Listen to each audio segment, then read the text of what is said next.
Bonjour à tous les amis, j'espère que vous allez bien. Alors aujourd'hui, je fais une capsule d'éveil pour vous parler du déconfinement et de la petite voix qui s'exprime en chacun de nous. Aujourd'hui donc je me présente, je m'appelle Angélique. J'ai déjà fait 2 capsules d'éveil pour ceux qui m'ont suivi et écouté. Et j'essaie par ces capsules de vous accompagner en vous transmettant ce que je ressens et ce que je reçois aussi à travers les messages de mes guides. Alors cela peut ne pas résonner chez tout le monde, évidemment. J'ai commencé ces capsules par un appel de mes guides qui m'ont montré cette voie et qui m'ont montré aussi ma mission d'aide à l'éveil de vos âmes, de la lumière qui est en chacun de vous, de notre petite voix, de votre petite voix qui vous parle et que souvent on n'écoute pas car on est débordé par le flux de la vie. Je peux vous en parler justement parce que j'ai vécu tout cela. J'ai rencontré des soucis de santé et des expériences douloureuses qui m'ont fait remettre en question tout mon mode de vie et de pensée. J'ai alors commencé à écouter ma petite voix intérieure et à répondre à mes besoins profonds en me respectant. Ceci est un chemin semé d'aventures, comme j'aime à les appeler, où nous apprenons à nous connaître. Il y a des moments parsemés de différentes couleurs qui forment un arc-en-ciel, changeant au fil de vos pensées, de votre histoire, dans cette vie et aussi dans vos vies karmiques, de qui vous êtes. Et vous apprenez tous les jours un peu plus sur vous. Parfois, emporté par un jour immense, vous vous élevez, vous vous accomplissez avec facilité, en toute harmonie. Et parfois, vous rencontrez des obstacles, que j'appelle des cadeaux, car ils vous offrent la possibilité de grandir. Évidemment, on ne les voit pas du tout comme des cadeaux quand ça arrive. Comme pour ma part, lors de séparation, où je me suis remise en question pour me demander ce qui m'avait emmené jusque-là. Après avoir versé des larmes et des larmes, ressenti des douleurs profondes, comme l'abandon, le rejet, la colère, la tristesse, le désarroi, que vous avez aussi dû connaître, j'ai commencé à ouvrir mon cœur et j'ai compris. J'ai commencé à comprendre, parce qu'au début on ne comprend pas tout, mais j'ai commencé à comprendre que ces situations étaient là pour me libérer de mes blessures émotionnelles. Mon enfant intérieur me parlait sur son vécu, sur ses ressentis. Cela a pris du temps, cependant, chaque jour je comprenais, grâce au respect que je m'apporte par l'écoute de mes besoins et de chacune de mes envies, que je n'étais pas respectée. En fait, je ne me suis pas respectée moi-même en acceptant toutes ces relations avec qui je n'étais pas heureuse en fait. Et donc, en n'acceptant pas, ou en acceptant tout plutôt, eh bien, je ne me suis pas respectée, je ne me suis pas fait respecter. Donc, à la base, ça part de soi. Et c'est ce que j'aimerais que vous compreniez aujourd'hui. En effet, je ne m'étais pas respectée. Souvent, on se perd. On ne sait plus. Et l'autre est en fait que le miroir de ce que nous sommes, à un moment donné. Il est là pour nous permettre d'avancer et de grandir. Et j'ai compris que l'autre était là pour me faire évoluer, afin que je retrouve ma liberté d'être. Alors chaque jour, je suis évidemment encore sur ce chemin, cependant chaque jour je comprends mieux chacune de mes expériences et chacune de mes rencontres. Je comprends mieux ce que je traverse et je le vis avec amour. Je suis évidemment moi aussi, parfois, encore dans des émotions, comme la colère ou la tristesse. Seulement, cela ne dure plus comme avant.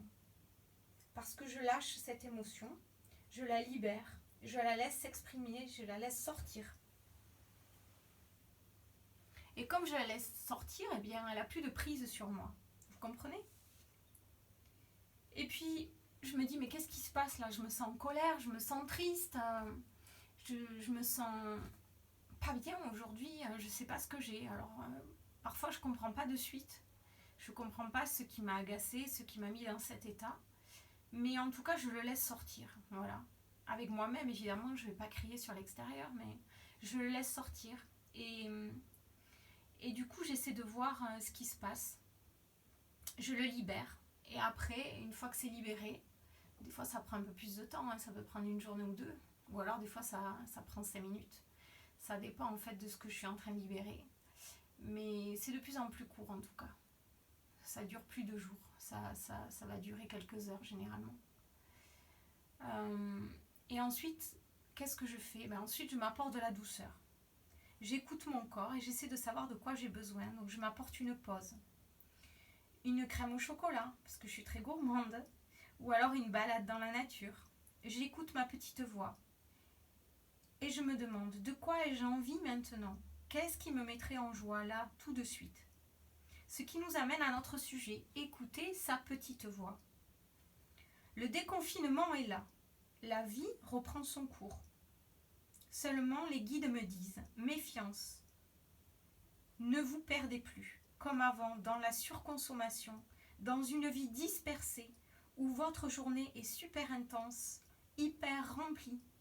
Les enfants à l'école, parce que les enfants, voilà, certains d'entre vous vont les remettre à l'école pour pouvoir aller travailler, évidemment. Donc vous allez aller travailler. Le soir, peut-être que vous allez vous accorder un moment de sport, parce que vous avez aussi envie de reprendre cette vie active. Vous allez récupérer les enfants, et puis vous allez reprendre votre rythme, manger au lit et rebelote. Eh bien non, les guides me disent non. On ne peut plus repartir sur les mêmes schémas. Ce confinement vous a apporté une pause, un reset de votre vie, pour que vous réalisiez ce qui est bon pour vous, c'est-à-dire la détente pour certains avec un livre, ou alors une balade, ou alors une méditation, du yoga, je ne sais pas ce que vous avez fait pendant ce confinement. Des discussions avec les enfants, des jeux, des partages. Alors privilégiez ces moments et réorganisez votre vie en fonction de ces moments-là. Restez centré sur vous-même, sur ce que vous voulez pour votre bien-être. Que dit votre petite voix? Que vous dit-elle? Quelles sont vos envies profondes? Plus envie d'aller travailler? Eh bien, réfléchissez. Que voulez-vous faire? Alors, il vous reste évidemment 2 jours. Vous allez me dire, c'est trop tard. Mais non, il n'est jamais trop tard. Tout a un sens. Si aujourd'hui, vous n'avez pas encore pris conscience de ce qui allait se passer pour vous et que là, vous réalisez que vous n'avez plus envie de retourner au boulot, eh bien, c'est le moment de réagir. Il est toujours le moment de réagir. On a toujours le temps de réagir. Il suffit juste d'en prendre conscience. Donc, qu'est-ce que vous pouvez faire? Vous pouvez retourner au travail et en même temps, donc il y a 2 solutions. Soit vous y retournez et en même temps, vous prenez conscience que ça ne vous convient plus et donc vous cherchez autre chose, d'autres idées ou carrément un autre emploi pour vous diriger ailleurs. Vous prenez ainsi le temps de partir et d'avoir une sécurité financière. Ou alors, vous plaquez tout. Et à ce moment-là, vous vous recentrez sur vous-même, vous vous accordez une pause si vous pouvez vous le permettre. Une nouvelle pause, la pause peut être plus longue. C'est pas parce que le gouvernement a décidé qu'il y avait déconfinement le 11 mai que tout le monde doit sortir le 11 mai. On peut faire ça justement, les guides le disent, il faut faire ça à son rythme. Chacun, nous avons un rythme différent. Donc à nous de respecter notre rythme, à nous de nous écouter.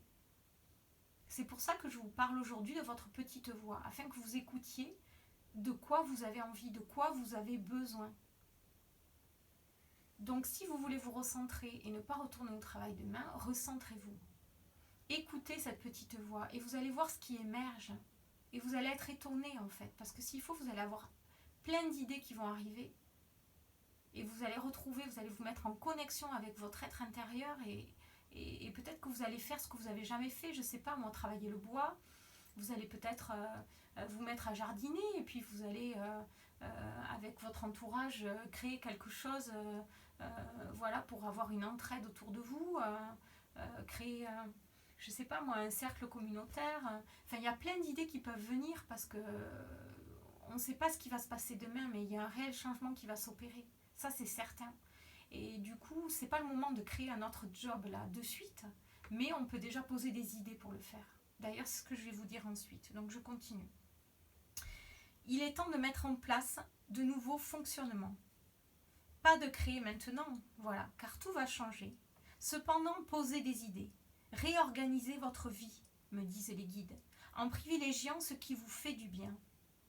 Certains penseront le sport, le boulot, les sorties, être à fond, actif. Cela me plaît à moi. Et je l'entends tout à fait. Seulement, c'est se projeter en dehors du calme intérieur. Et aujourd'hui, vous avez besoin de garder, d'instaurer pour certains ce calme en vous, de privilégier des moments de pause.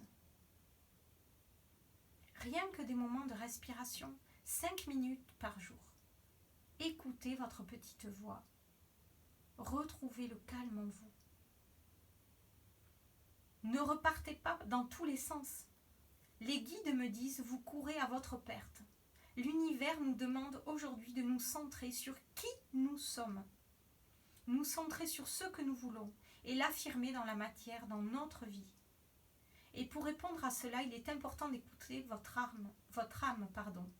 Oui, d'ailleurs, qui est votre âme. Votre âme est votre arme.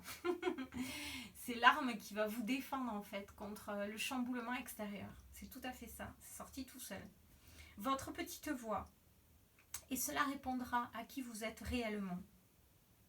Le risque du déconfinement, c'est de reprendre comme avant, comme l'extérieur le provoque par cette date du 11 mai. Allez-y en douceur et réfléchissez à ce que vous faites. Est-ce juste pour moi ? Retrouvez le calme du confinement dans le déconfinement. Retrouvez le calme du confinement dans le déconfinement. Ce calme intérieur qui va vous aider pour la suite. Pour ma part, j'ai été secouée cette nuit par des émotions fortes. J'ai envie de le partager avec vous. Je me suis réveillée et l'agitation était intense parce que je me suis posé 10 000 questions. Le stress est monté. Je me suis inquiétée des événements à venir. Je me suis dit, là, ça y est, il réouvre les portes, on peut sortir. Voilà, des réflexions ont fusé dans tous les sens dans ma tête. Et je me suis dit, comment je vais faire ceci ou cela ? Que va-t-il se passer concrètement ? Comment puis-je terminer ce que j'ai mis en marche avant le confinement ? Où est-ce que je vais aller, où est-ce que je vais me projeter pour cet avenir prochain, comment je peux faire pour aider ma famille, comment cela va se passer économiquement, parce qu'évidemment ça nous traverse tous aussi. Autant de questions qui peuvent tourmenter chacun d'entre nous avec les événements actuels. Et puis je me suis assise, j'ai dit stop. Je devais arrêter ces pensées folles dans ma tête. Et j'ai commencé à me concentrer sur ma respiration. J'ai inspiré et expiré plusieurs fois. Je me suis concentrée sur le moment présent. J'ai fait ça 5-6 fois. J'ai essayé de me recentrer, de sentir mon calme intérieur. Et les pensées ont fini par se calmer. Et c'est ce que je veux vous transmettre aujourd'hui. S'il vous plaît, les guides le disent, ne partez pas dans tous les sens. Car c'est le déconfinement. On a envie de faire toutes sortes de choses qu'on n'a pas pu faire, oui, pendant 2 mois. Moi la première, voir nos amis, notre famille, et vous avez raison. Nourrissez-vous de joie, de bonheur avec les gens que vous aimez. Seulement ne partez plus dans 10 000 activités ou dans des journées super chargées. Gardez un rythme ralenti, plus posé, où vous êtes conscient de chacun de vos actes, de ce que vous faites. Et vous réaliserez ce qui est bon ou plus bon pour vous. Ceci vous aidera alors à entendre votre petite voix, celle que j'ai entendue ce matin qui m'a dit « Ne t'inquiète pas, écoute les messages, garde ton calme, centre-toi sur le moment présent et tu sauras quoi faire pour toi. » Et ce message est pour vous aussi, mes amis, car chacun de nous a cette petite voix en lui. Il suffit de l'écouter, de faire le calme en soi pour l'entendre. Si vous êtes à fond, vous ne l'entendrez pas. Ceci vous aidera dans les moments les plus difficiles, mais si vous courez dans tous les sens, évidemment, vous n'entendrez rien. Vous êtes les seuls à savoir ce qui est bon pour vous. Alors ne laissez personne vous dire le contraire. Ceci J'espère que vous l'avez entendu, parce que les guides ont appuyé fortement là-dessus, sur cette histoire de déconfinement, de ne pas partir dans tous les sens et de surtout garder son calme, parce qu'on va en avoir besoin dans un avenir proche.